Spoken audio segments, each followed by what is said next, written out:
This may look like the US Army is on the streets, but in fact these are militiamen with their own alarming agenda.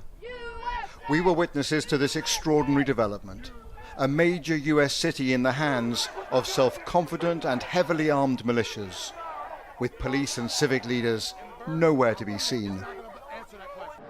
It was a brazen show of strength with an unmistakable message that there are new sheriffs in town. Rioting and burning and looting is not going to answer that question. Angry Viking is a militia commander who told me he wants dialogue. And we're here just to protect the building. That's it. And we're here to do this. Meet and talk. You was gonna allow it to happen. But that dialogue quickly descended into furious arguments. Black Lives Matter activists, who have held a vigil here for 100 days, say the militias are a pure provocation. Tired, exhausted, worn out. What else do you want me to say? Do you think it'll end up as a fight? Yes. People are going to die, bro. People are going to die. I don't know who's going to be. Which militia are you from? Many of these disparate groups Which militia are you from? had no interest in identifying Excuse me, themselves. sir. Which militia are you from?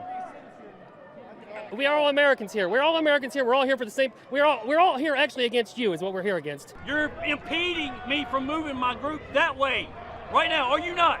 Yes, you are. I'm asking you what you're doing here on the streets of this city. Well, first off, you're not American.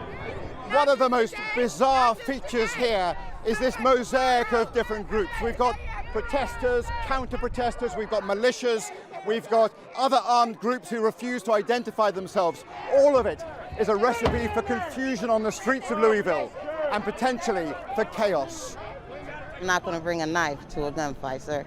And here's the danger. Americans are arming up. Nadia Ford, a grandmother, arrived here with multiple weapons to confront the white militia.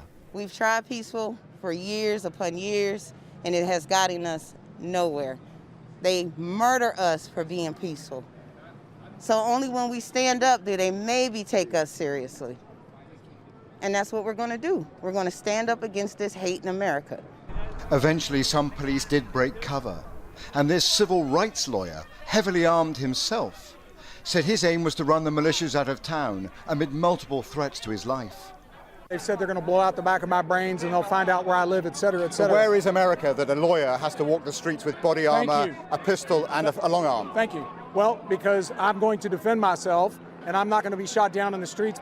America's militias are emboldened at this volatile moment, emerging out of the shadows in a way I have never seen before.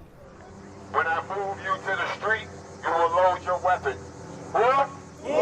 A few miles up the road, we saw a whole new phenomenon. Y'all say you soldiers. An African-American militia with hundreds of troops. They have a black nationalist agenda. Hand on the shoulder of the person in front of you. It's as much a cult All right, take. as a military formation. This is the NFAC militia. It is well organized and quasi-military. It also proves a militia does not have to be white and right-wing. Lock the roof. As hundreds of their armed followers march through a residential suburb, I'll call in reinforcements. we glimpse their mysterious leader. Known as Grandmaster Jay, he is a charismatic but enigmatic figure. Move! Clear out! Fearing assassination, his bodyguards surround him at every moment. Jay's moving back, y'all. Jay's moving back. What is clear is that these militias have a new swagger.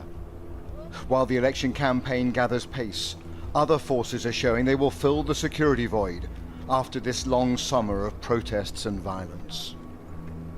Robert Moore, News at 10, in Louisville, Kentucky.